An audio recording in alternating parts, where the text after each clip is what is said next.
Welcome to TerraceTruthTalkin. I'm Joanna here, and I have two glorious women with me today. My guest co-host, who you've heard of before if you're listening to our podcast, Kerri McGann. Hi, everybody. Who's an actress and a model and just a magnificent human being who brings laughter and light into any room she enters. Thank you. And today, the category is fortitude, and under fortitude, we're going to talk about courage. I met a very special lady on a job site once, and that's why I had to bring her on. Her name is Melissa Maxwell. Hello, hello. She is highly accomplished, super achiever whom I admire. I can almost get teary because it's almost like we don't really know one another too well, but I love her. So anyway, that's so sweet of you. She's a director, an actress, a writer, an educator, and a motivational speaker, including TED Talks with Barnard College on courage. Mm-hmm. And so welcome, Melissa. Thank you. This is special. Well, I have to say, when I met you, it was an immediate bond. You have just such a wonderful grace and presence about you. So Thank you. Thank you for that. So we met on a set, and sometimes it can be a wonderful experience, and sometimes it can be. And Melissa and I did just click, and we just started to share stories. So when I think about TerraceTruthTalkin, about how it's women just sharing their stories of courage and perseverance and enthusiasm, Melissa really embodies that. And she did a wonderful TED Talk on courage. That was amazing. And Thank you. That's what we kind of want to talk about today. So why don't you just tell us a little bit about yourself, Melissa? Was born in Providence, Rhode Island, raised in Seekonk, Massachusetts. I used to make all my own clothes. I made my prom dress. I worked for a tailor. I was... so she sews too. This is a multi-dimensional Renaissance woman. I was accepted to 3 different schools for fashion design, but in my junior year in high school, I needed an elective. I took a course called play production, not knowing what it meant, and that's where I got bitten by the acting bug. I completely changed my life, went to BU, and have been living in New York since then, being an artist, acting, writing, directing, and such. My TED Talks came about. I was asked to do both of them. The one on courage came about because in 2005, my partner at the time had a brain bleed. And, he was really, really healthy. He was, he exercised regularly, was an avid cyclist. And so it caught us all by surprise when he had the brain bleed. And the doctors would come in and say, "Oh my God, look at this guy. He's the healthiest brain bleed patient we've ever had." But I thought, yeah, but he had a brain bleed. But that's scary. That's incredibly horrifying. It was horrifying. And so I realized, and he came back really quickly. I mean, within 6 months, he was, quote, back to himself. And yet, every time there would be a thump or a bang or something, I would just hysterically run into the next room and say, "Are you okay? Are you okay?" Or if he was 5 minutes late getting home, I would panic. And I just suddenly realized that I was constantly in survival mode since the brain bleed. So your whole emotional disposition now was around was that. On alert, yes. Always on alert and fear. And at some point he said, "Melissa, please, you have got to stop this. I'm okay." And that made me realize that, the brain bleed wasn't the cause of my fear. It made me aware that I had always sort of had this baseline of fear. And the brain bleed exacerbated it. And so it just made me realize that I needed to fix that. And I wanted to, for whatever time I have left on this earth, live as courageously as I can. And I think that we as humans often live fearful lives, but we especially as women do. We're taught that, and so I want to change those habits and stop not doing things because they scare me. I think that's extraordinary, because when I first heard your TED Talk, that struck me like an arrow, because I wouldn't say I live my whole life in fear, although it's a huge element sometimes. It's that I'm an over worrier, which is actually could be a manifestation of fear. Yes, exactly. And Melissa, and we'll talk about what your words of wisdom were, but it's that when you hear such a truth, it makes you sit back and say, wow, it seems so obvious when you hear it, but you're not aware of it. And then someone like Melissa has a talk, or we were just talking, and they say this truth, and it's wonderful because it makes you sit back and say, and reassess and say, oh, okay, that they're talking about me, and now, so what do I do about that? Because it isn't good for my mental or emotional health. How do I move forward? Yes. Right. And that acknowledgement, I think, for me anyway, is the first step in conquering it. Like, you can acknowledge that it's there, and that first step will have it no longer run you, or at least it'll guide you in a way of learning not to let it run you.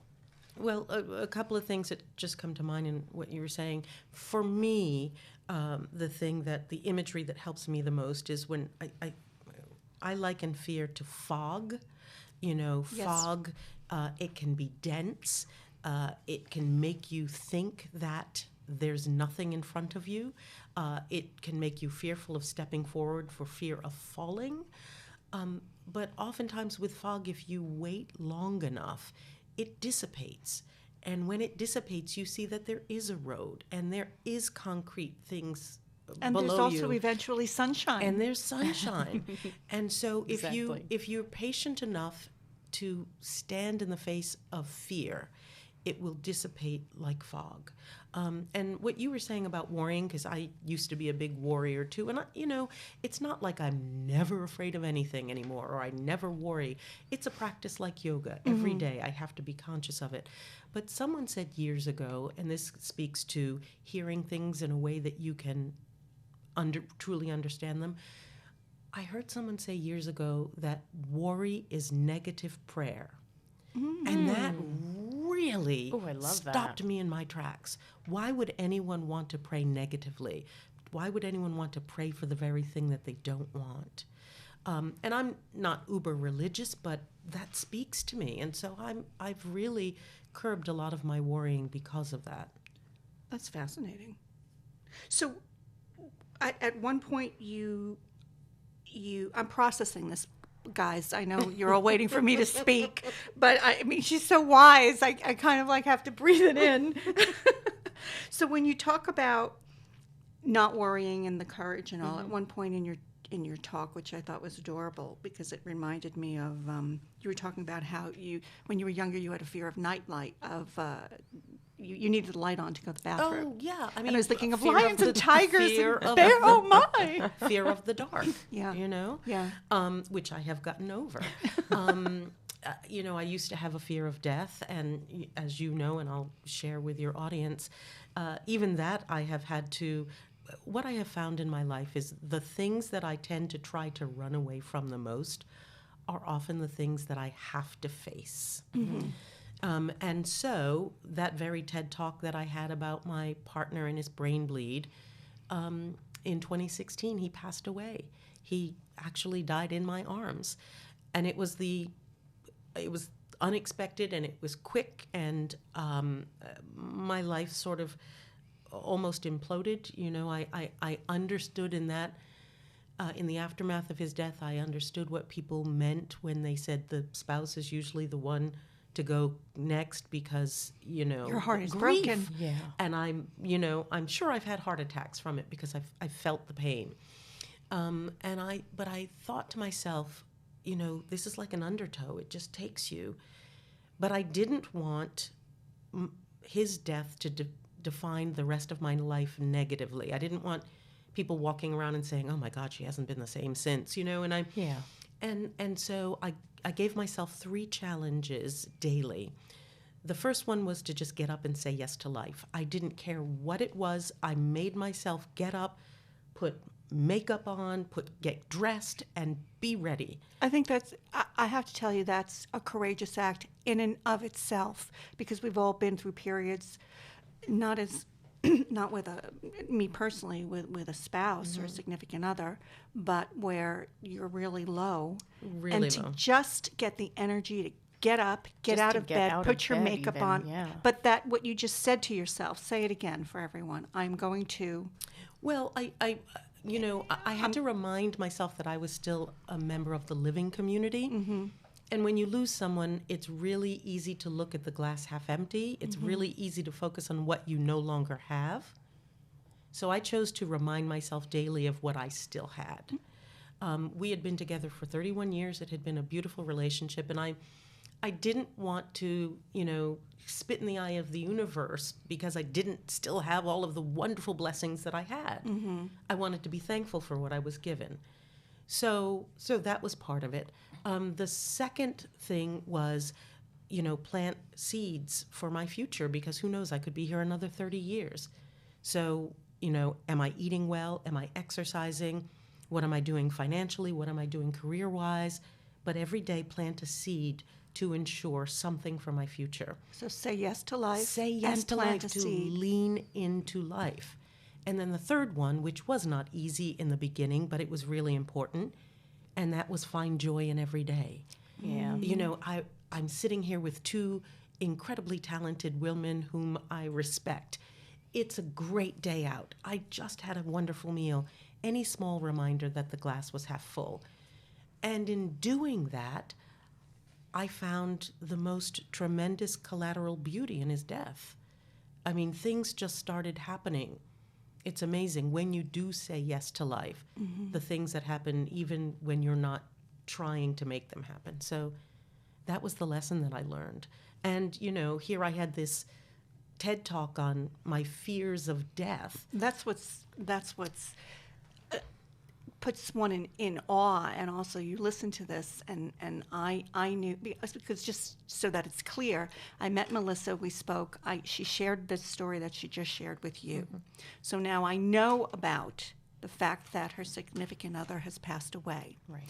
Then I listened to the TED Talk, and the TED Talk opens with facing your biggest fears, and that's of his illness. Mm-hmm. But at that point, he was still very much, he had recuperated and was alive and moving on with life.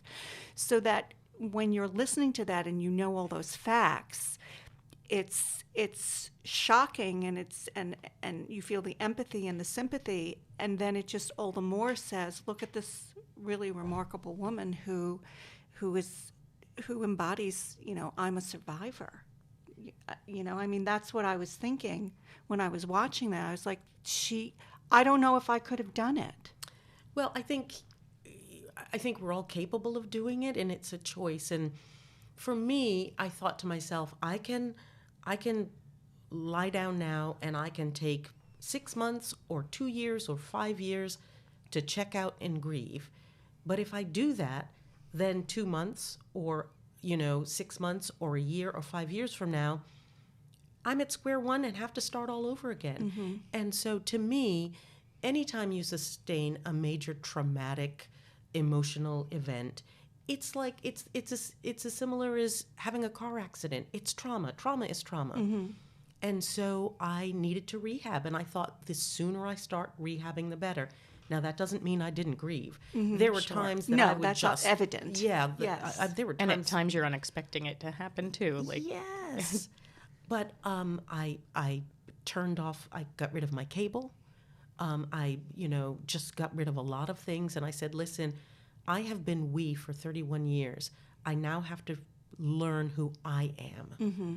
And so I went on the journey of rediscovering self. Mm. And I didn't want to anesthetize myself, so I turned off TV. I went without TV for close to 2 years. And I still don't have cable anymore. I have an antenna, so I get what I get, and But it was great because it made me focus on self, and again, I'm really focused on reaching my fullest potential, whatever that is. But I stopped drinking. I just did a lot of things that I said, this isn't me. I need to take care of me. Yeah. That's amazing. Yeah. Well, when we talk about getting rid of our baseline of fear and how it runs your whole life, you had brought up in the TED Talk a few pertinent points that I wanted to bring out for us and for our listeners. Is you talked about babies, and she told us a fact that I didn't know. Yeah, I did research on this, and, the research says that we're all born with only two fears. The fear of falling and the fear of loud noises. And, everything else we're taught. Think about high school. You're afraid to say anything in class because you're scared that people will make fun of you or that you won't have the right it'll be the wrong answer. Yeah. And these are irrational fears that hold us back.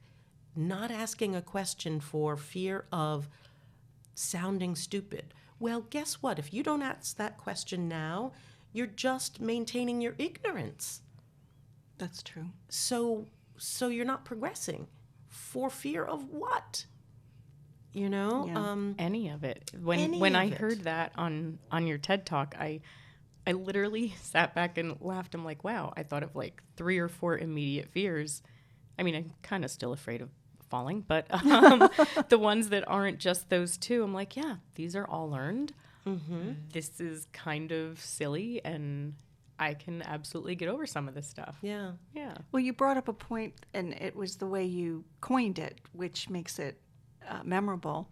You talked about how we are hoarders of fears. Yeah.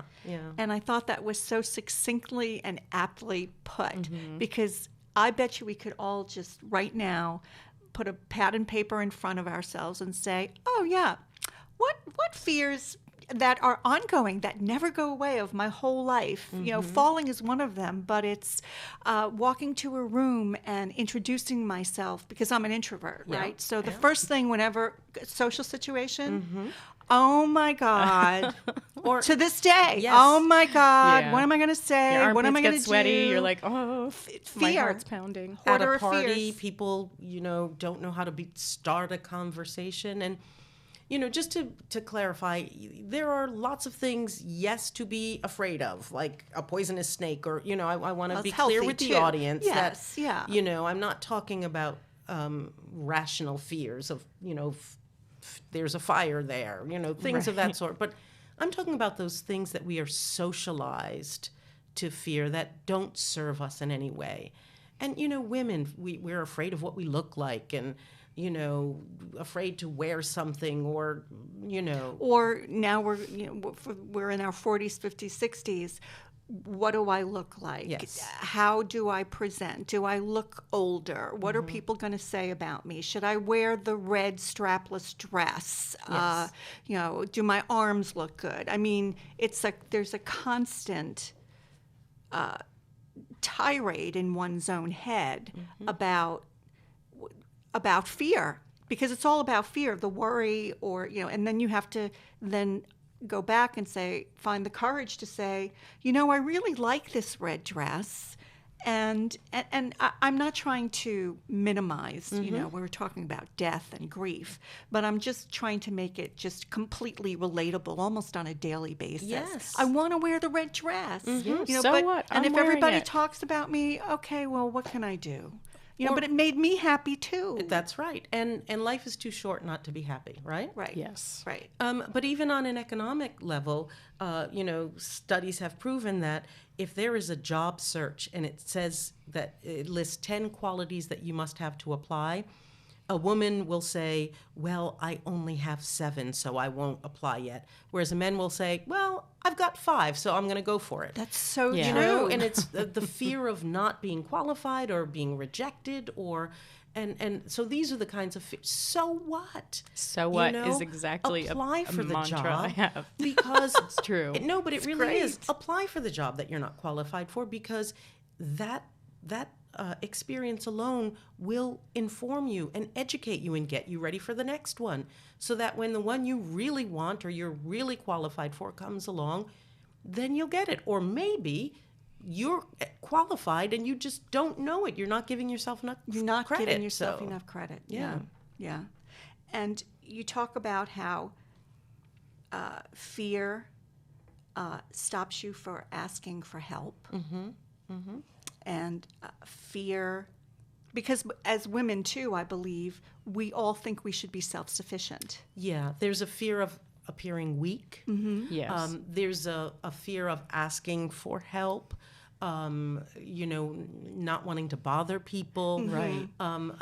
I have that a lot. We're also supposed to be the ones who are giving the help or nurturing. Yes. It's societal standards.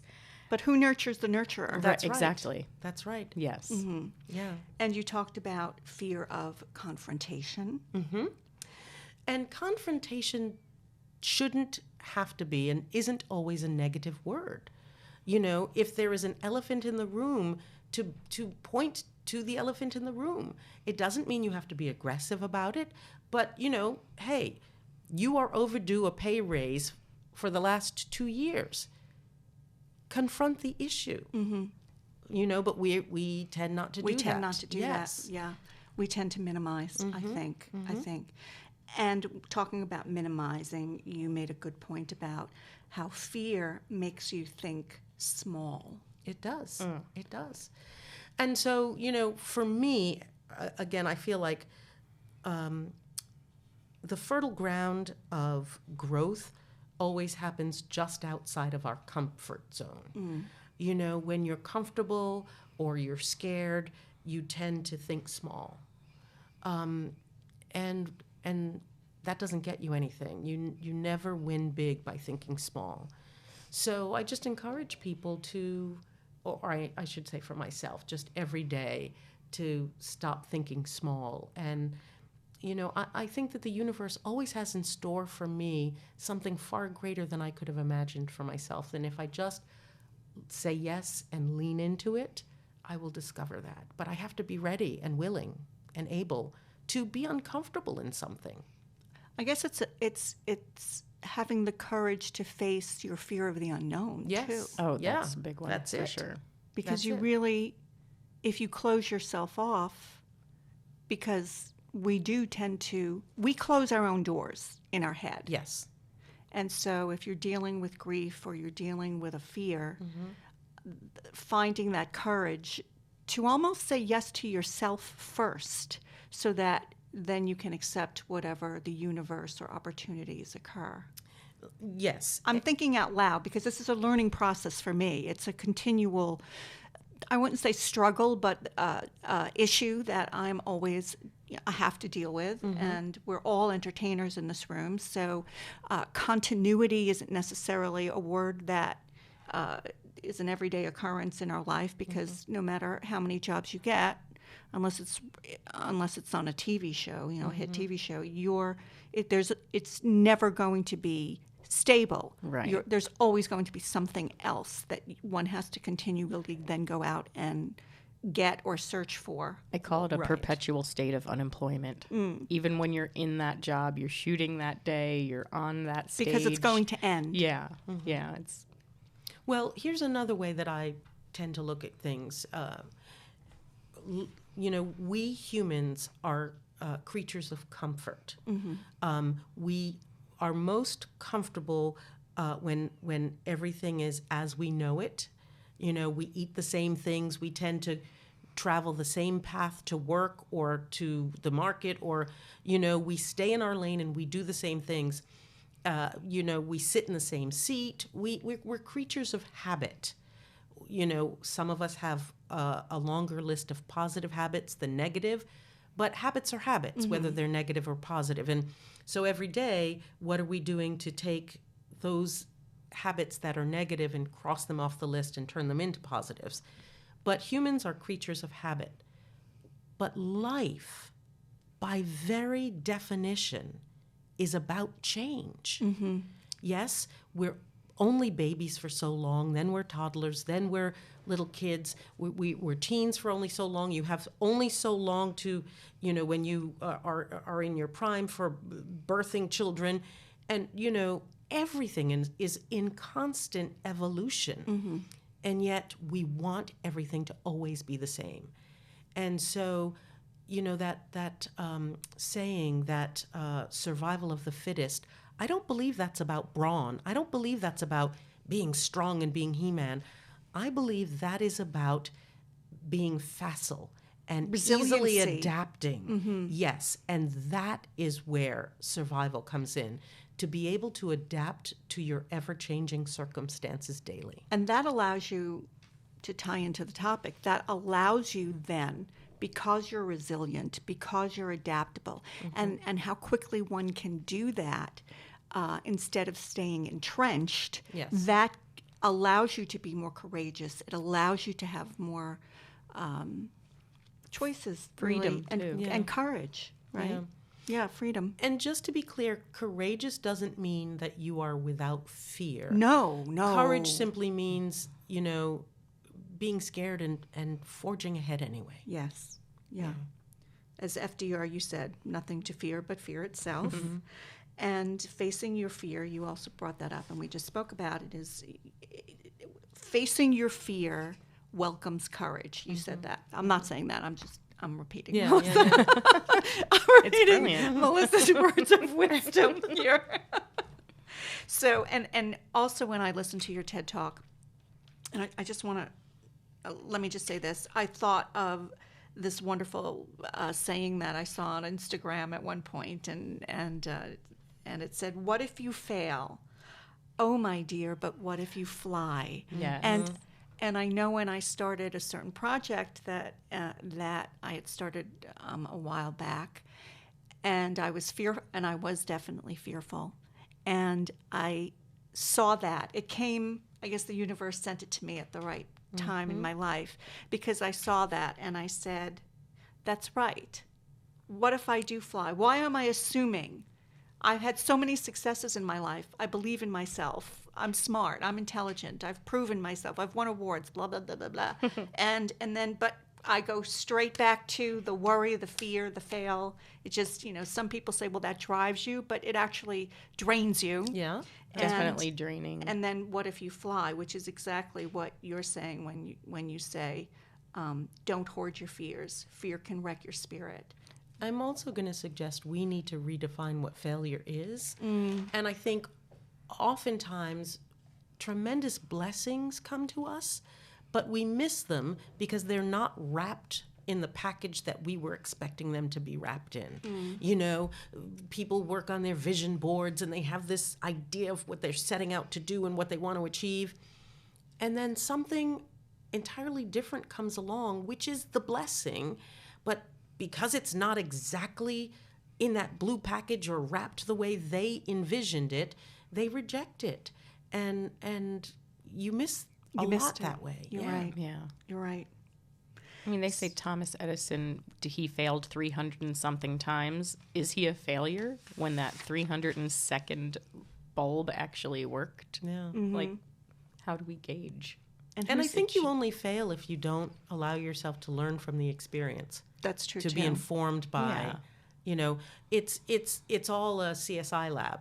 So I made that choice and it didn't work out, but it informed me to this, and this. Okay, great, got it. Let's move on. Right. Yeah, and also I know I'd been speaking to someone a while back about just making choices and being courageous, and they said, yeah, but I made that choice and look, I failed, or look, it didn't turn out well. So there, like.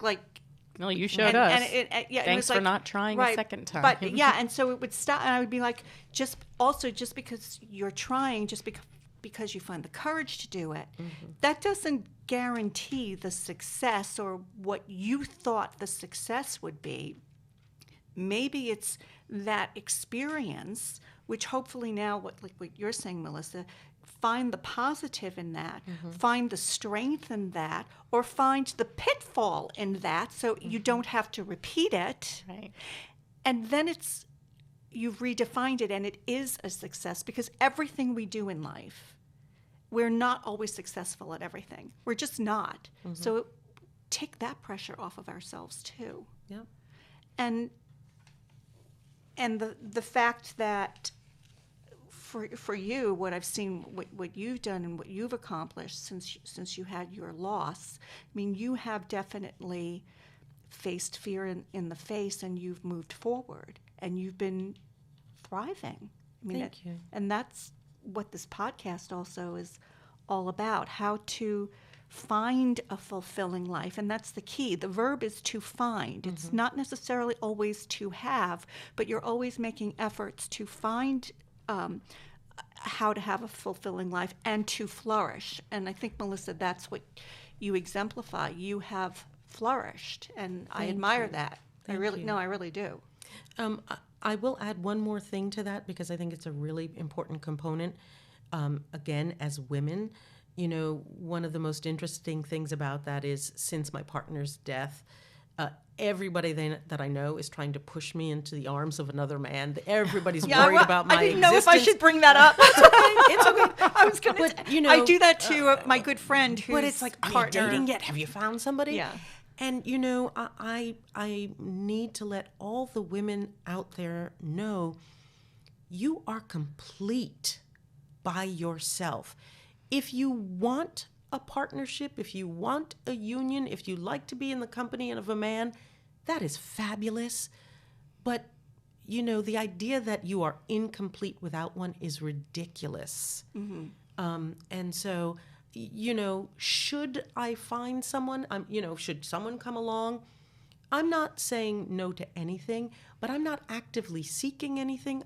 And if someone comes along, they're going to have to be pretty fierce to turn my head because I am enough and You're complete. I am complete. I'm not lonely. I'm not alone. And too many women feel like, they're defined by the man they're with, or what makes them a woman is being defined by a man. And I just want women to know that you are enough. Oh, I think that's a very important message. So important. Yeah. And I will say that I can blame myself because I'm guilty of, I have a good friend whose significant other of over 25 years suddenly passed away. She went on a business trip and she came home and he was gone. I mean, That's a hard that was one. it. Yeah. And she's very, very, very successful in her chosen field. And she did use work to help reduce some of the grief. But whenever I say to her, because it's been a few years now, well, when are you going to do? I'll help you maybe get online, or if you want to go to a bar together. I'm not the greatest flirt in the world, but I'll be your wing woman and stuff like that. And she goes, it's not that I'm not ready. If something comes along, she says exactly what you say. Yep. If someone comes along and it's organic, that's fine. But I have a perfectly wonderful life, and I don't need more to fill the glass. That's right. The glass maybe will, if someone comes along, will have a different liquid inside of it, but I don't need more. And I think that's an important, but that's also courageous too, because women tend to have that feeling that the glass is half full unless I have the significant other. And I thank my mother for that because she raised me always saying it's better to be alone than to be with someone who brings you down. You know what I mean? And I know too many women who are in relationships that they're just there so that they're not alone. And I think you should learn to like your own company. Yeah. Yeah. Learn to be with yourself and like yourself. Learn to enjoy yourself. And because you were talking about glasses, another phrase I read online or something that I love, is the glass half full or is it half empty? No, it's refillable. Oh, don't you love that? That's Yes, so, it it does does never heard changing. that. No, I that's love it. Fabulous. Yeah. It's refillable. That's amazing. Look at all the gems. Right, you have to write a book. They're not mine. I just find these things I and know. they resonate with me, so I hold on to them. But if you house it around your TED Talks and all, you have a great book. I would read your book. Wouldn't you read her For book? sure. Or start your own podcast.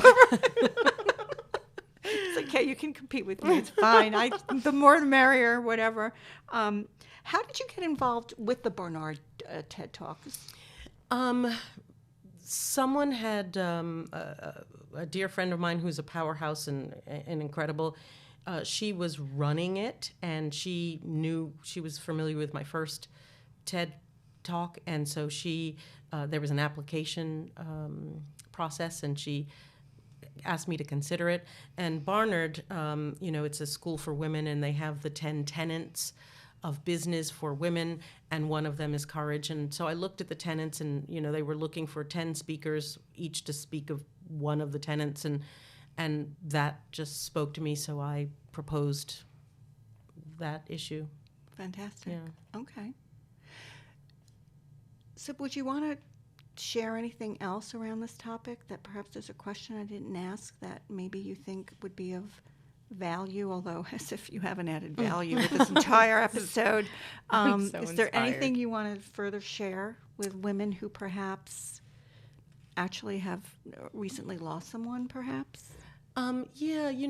Because I do know some women who have lost people, husbands, loved ones around that. It's interesting when you being a widow sucks in the way that, when it first happened, I could clear out a room, because everybody just suddenly doesn't know what to say, and they're afraid that it's contagious. They don't want to touch you. I mean, it really is interesting. And then, of course, there were a lot of people who were like, oh, let me introduce you to this woman. I know she lost her husband. And it's like, everyone wants you to join a group and whatnot. And there are some women who have had a hard time moving on from it. And, this is my feeling. Life is short. Life is very, very short. I also feel that we are born alone and we die alone. And life is about the contact that we make in between those 2 points.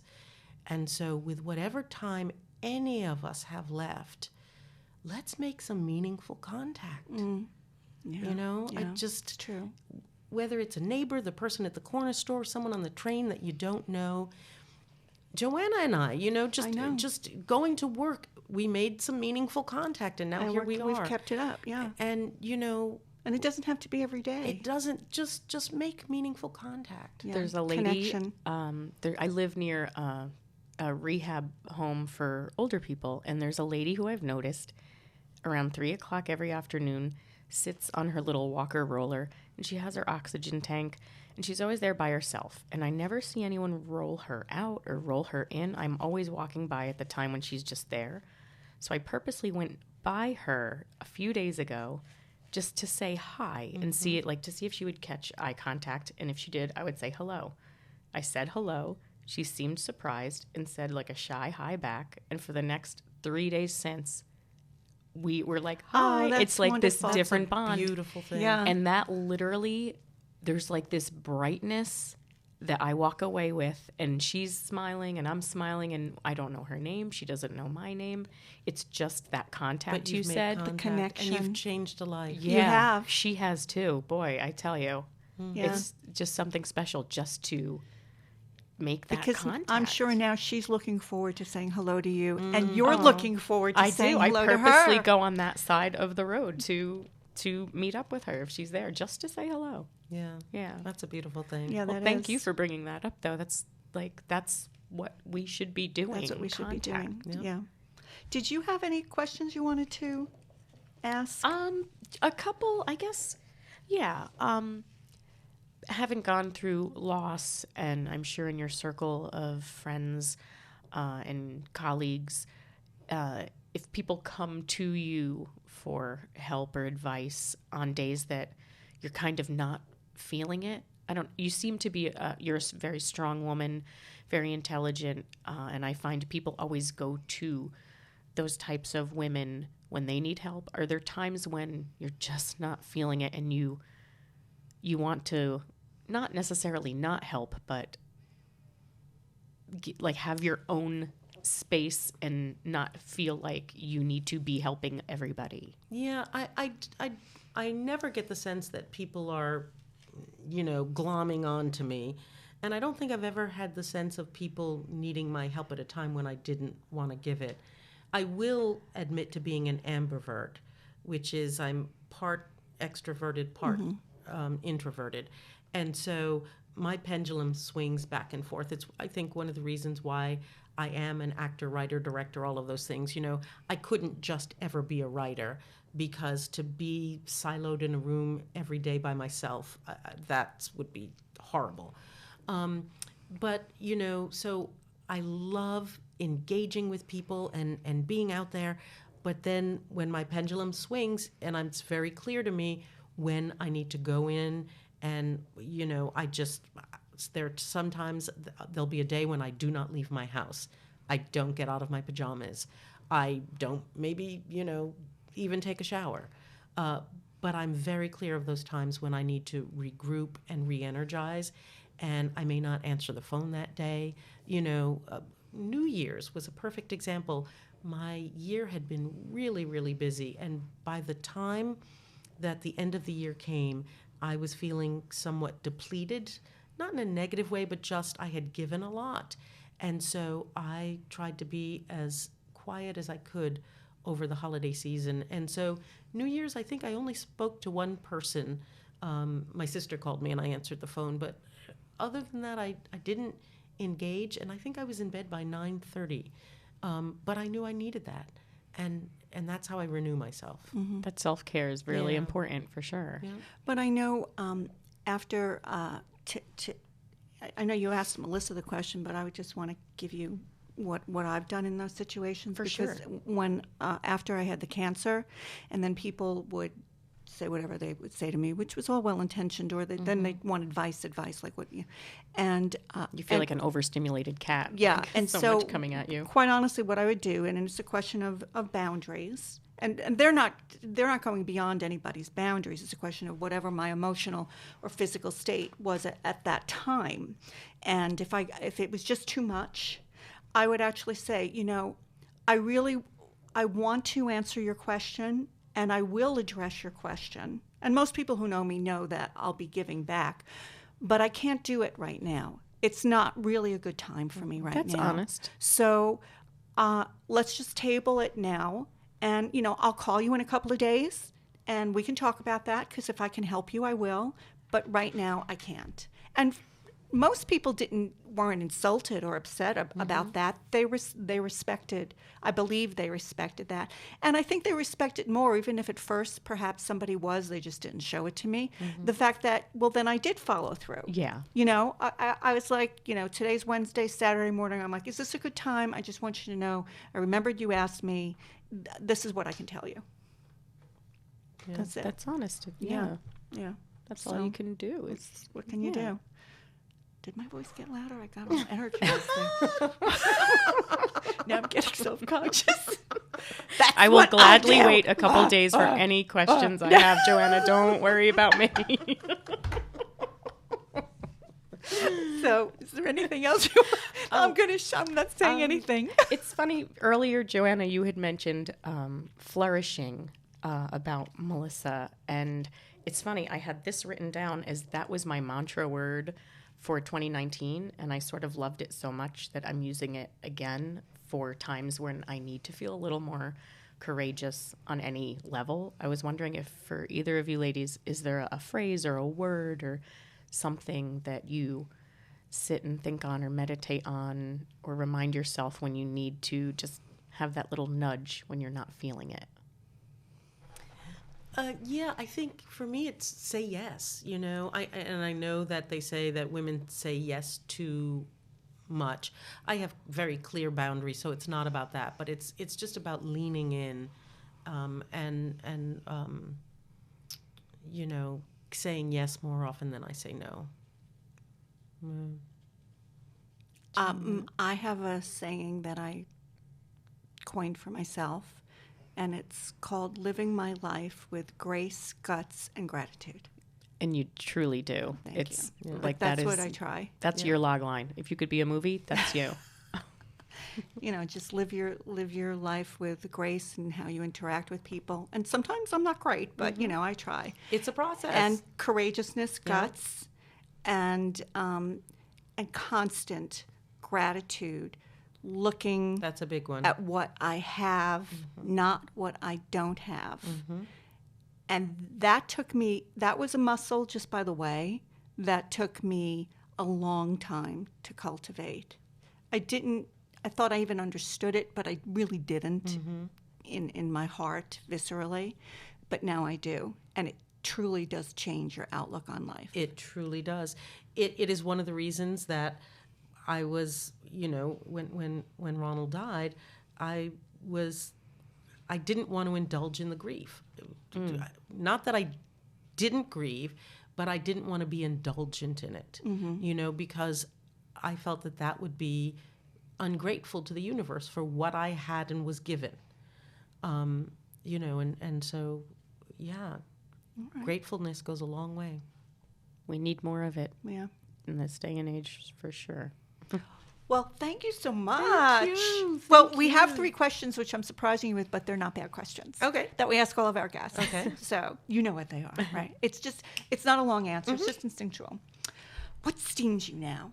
If something happens, like, what would steam you? Like me, it's like the toilet paper on wrong. So, I mean, that's the type. It doesn't have to be, greatly intellectual. Lack of manners. Okay. So many people say that we have on. Yeah, people forgetting please and thank you and, just basic manners. That's my favorite child's book, Richard Scarry's book of Please and Thank You. Oh, how adorable. And I always thank the bus driver, When I get off the bus, sometimes I want you to do it in the back, but, I'm in the front. So, I always like, thank you. I Because do that how as many well. people say thank you to the bus right. driver, Yeah, that's right? Or how are you today to a lot of people and they're shocked They're that shocked. someone asked them. And you listen. Yes. Right. Yeah. Yeah. Okay. What makes you smile? Oh, lots of things. Kids playing, laughter. Seeing anybody who is a master at what they do, and it can be anything from, I remember them talking about, Michael Jordan being, in the zone or whatever, but you can apply that to any profession, and seeing somebody who has mastered their craft, it's astonishing to watch, so that. All right. Yeah. Well, again, thank you. Thank you. It's been a pleasure, as always. I'm glad we got to reconnect. We've been trying to reconnect forever, so I'm what a glad better this was the venue than to do catalyst, it, right? right? Why not? And we have a book recommendation, which Kerri is going to recommend. This is an amazing book, and you just mentioned Michael Jordan. Yes.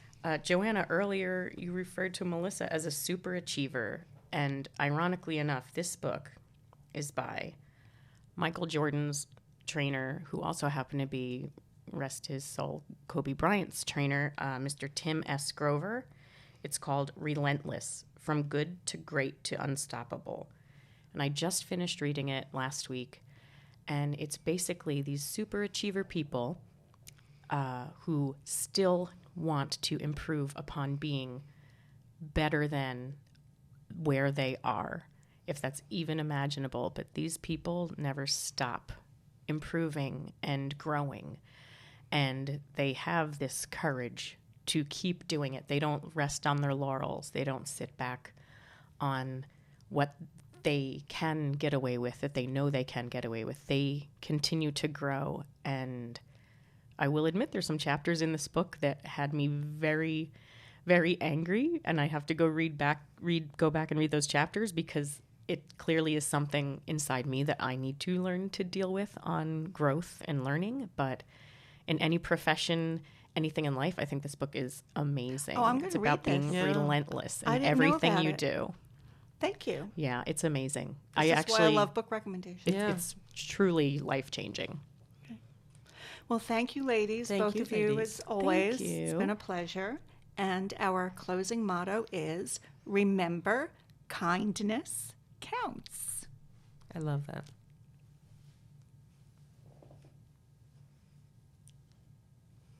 Okay. I forgot we were supposed to say that.